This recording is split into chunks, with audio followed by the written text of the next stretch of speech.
अस्सलाम वालेकुम dear students, कैसे हैं आप सब लोग।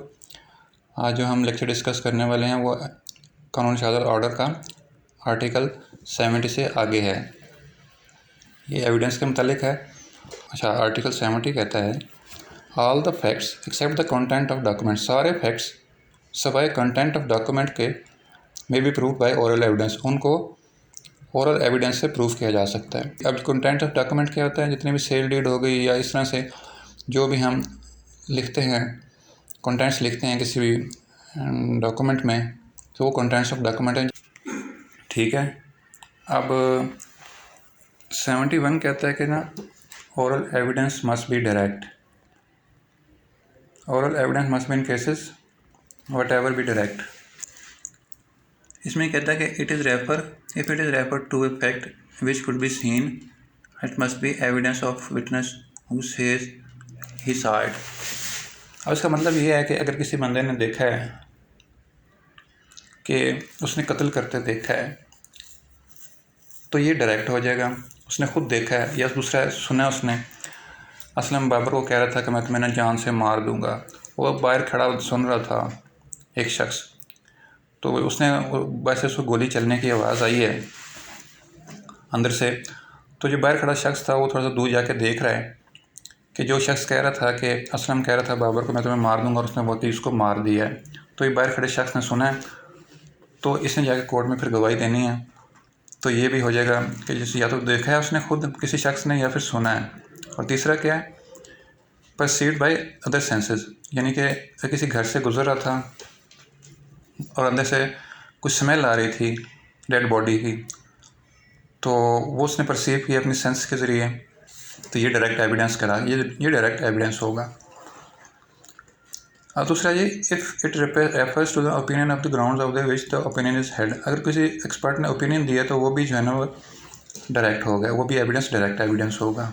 अब इसके आगे उन्होंने कुछ प्रोवाइडेड दिए हुए हैं, प्रोवाइजो दिए हुए हैं that the opinion of experts expressed in treatises common offered by the sale and grounds on which the such opinions are held may be proved by the production of such treaties if the author is dead or cannot be found or incapable of giving evidence।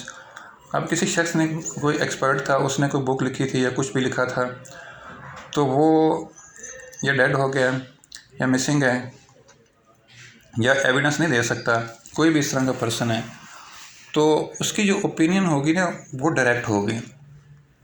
ठीक है, उस opinion को हम कहेंगे कि उसने जो भी लिखी हुई थी ओपिनियन अपनी बुक में लिखी हुई थी या कोई भी एविडेंस था जिस तरह उसने दी थी, तो ये डायरेक्ट एविडेंस होगा। ठीक है, उसके बाद अगले प्रोवाइजो है provided further that if oral evidence refers to the existence of or condition of any material thing other than document the court made things required. अगर कोई डॉक्यूमेंट के अलावा कोई मटेरियल थिंग है, मतलब गाड़ी है या कोई मोटरसाइकिल है, उसके बारे में अगर कोई एविडेंस चाहिए तो कोर्ट जो है ना देखती है, उसकी इंस्पेक्शन करवा सकती है। कोर्ट उसकी इंस्पेक्शन करवा सकती है कि ये जो क्या हालत है, ठीक है, कुछ भी है इसके बारे में जानना चाह रही है, ओपिनियन लेना चाह रही है, तो वो भी जो है ना वो एक डायरेक्ट एविडेंस होगी। तो डॉक्यूमेंट के अलावा कोई भी मटेरियल थिंग होनी चाहिए इसमें। और इसमें थर्ड जो है ना प्रोवाइडेड बताया गया कि शहादा का कॉन्सेप्ट बताया गया है। अगर कोई खुद गवाह नहीं आ सकता तो वो गवाह पे गवाह भी जो है ना वो मुकर्रर कर सकता है। मिसाल के तौर पे एक शख्स किसी दूसरे मुल्क बैठा हुआ है, यूके बैठा हुआ है, और वहाँ से वो किसी शख्स को कहता है मेरी जगह से तुम गवाही दे दो, तो इसको शहादत अल शहादा कहा जाता है, तो ये भी डायरेक्ट एविडेंस है। अच्छा, इसके कुछ एक्सेप्शंस हैं।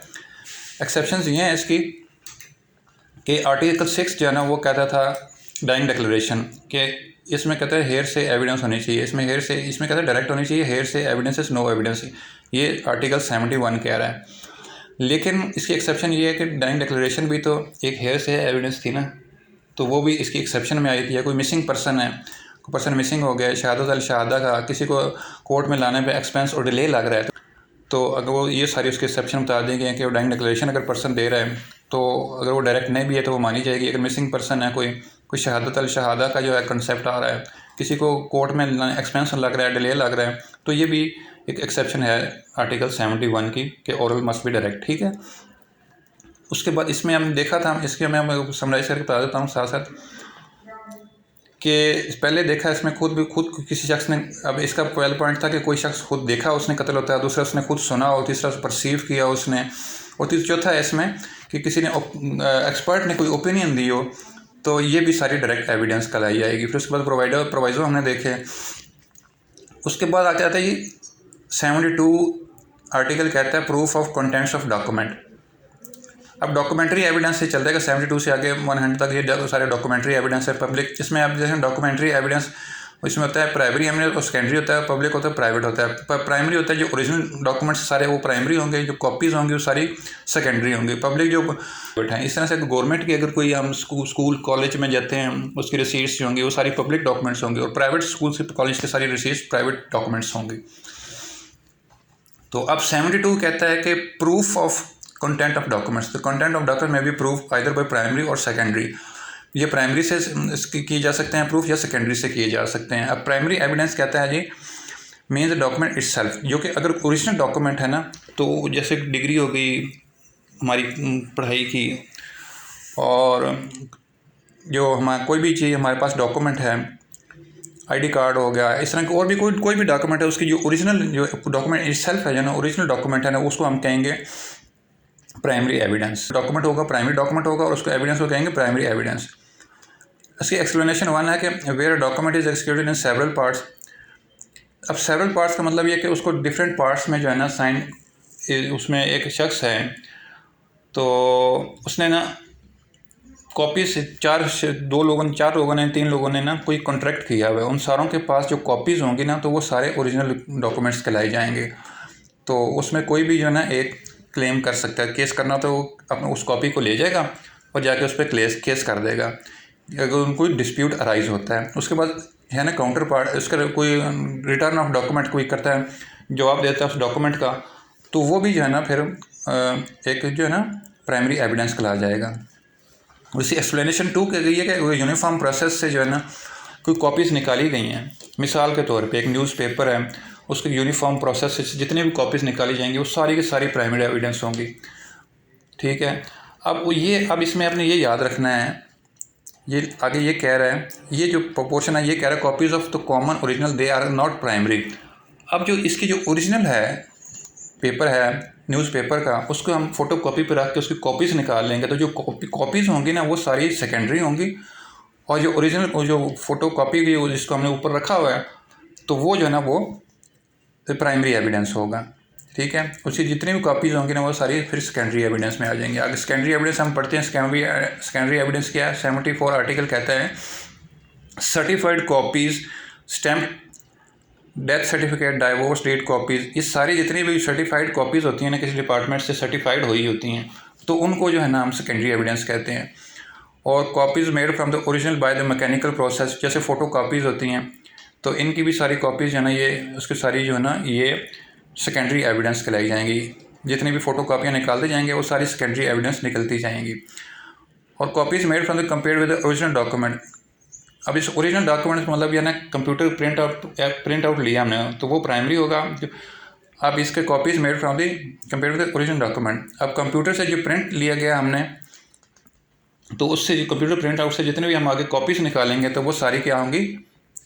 वो सेकेंडरी होंगी। तो ये सारी जो है ना ये सेकेंडरी एविडेंस थी।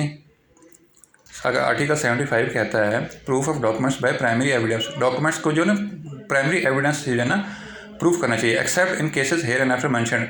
सिवाय इन केसेस के जो मेंशन कर रहे हैं हम यहाँ पे, द ओरिजिनल शोन और appears to be position of the power of the person against whom document is proved.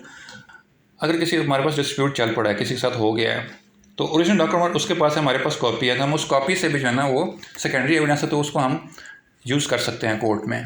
अब इसका ये कह रहा है कि हम अगर हमारा किसी के साथ डिस्प्यूट चल पड़ा है और ओरिजिनल कॉपी उसके पास है, ओरिजिनल डॉक्यूमेंट उसके पास है, हमारे पास कॉपी है, तो फिर जो है ना ये होगा कि हम उस कॉपी से जो है ना केस कर सकेंगे। तो कॉपी हमारे पास सेकेंडरी एविडेंस है, वो सेकेंडरी एविडेंस चल जाएगी। इस तरह से जो हमें कोर्ट से जो ऑर्डर मिलते हैं वो भी कॉपी मिलते हैं, हमें FIR की कॉपी मिलती है, और इस तरह से जितनी भी बाकी चीज़ें जो सारी सेकेंडरी एविडेंस होती हैं, कॉपीज़ मिलती हैं हमें, तो ये एक सेकेंडरी एविडेंस कहलाई जाएगी। या कोई डॉक्यूमेंट डिस्ट्रॉय हो गया और लॉस्ट हो गया तो उसकी कोई कॉपी हमारे पास पड़ी हुई है तो वो भी जो है ना सेकेंडरी एविडेंस हो, वो भी प्रूफ की जा सकती है, उसको भी कोर्ट में पेश किया जा सकता है, वो सेकेंडरी एविडेंस होगी। ठीक है। तो प्राइमरी एविडेंस क्या हो गया, जो ओरिजिनल डॉक्यूमेंट हो गया वो प्राइमरी एविडेंस हो गया, और सेकेंडरी एविडेंस कॉपीज़ जो होगी ना वो सारी सेकेंडरी एविडेंस होगी। और सेकेंडरी एविडेंस जो है ना फिर ये कब यूज़ की जा सकती हैं, जब ओरिजिनल लॉस्ट और डॉक्यूमेंट जो है ना लॉस्ट हो गया, डिस्ट्रॉय हो गया, जल गया, कुछ भी हो गया, तो या फिर जो है ओरिजिनल जो है वो किसी पार्टी के पास है जिसे हमें केस करना है, उस बंदे के पास ओरिजिनल है और हमारे पास कॉपी है, तो उसको भी कॉपीज़ यूज़ कर सकते हैं। कोर्ट के आर्डर्स जो हैं वो अगर हमने कोई यूज़ करने हैं, FIR की कॉपी मिलती है हमें, इस तरह से और भी जितने भी कहीं हमें, जैसे हम तहसीलदार के ऑफिस जाते हैं, नकल मुताबिक असल जो है ना वो हमें मिलती है, तो वो भी कॉपीज़ देता है, तो ओरिजिनल डॉक्यूमेंट तो नहीं हमें दे देता ना।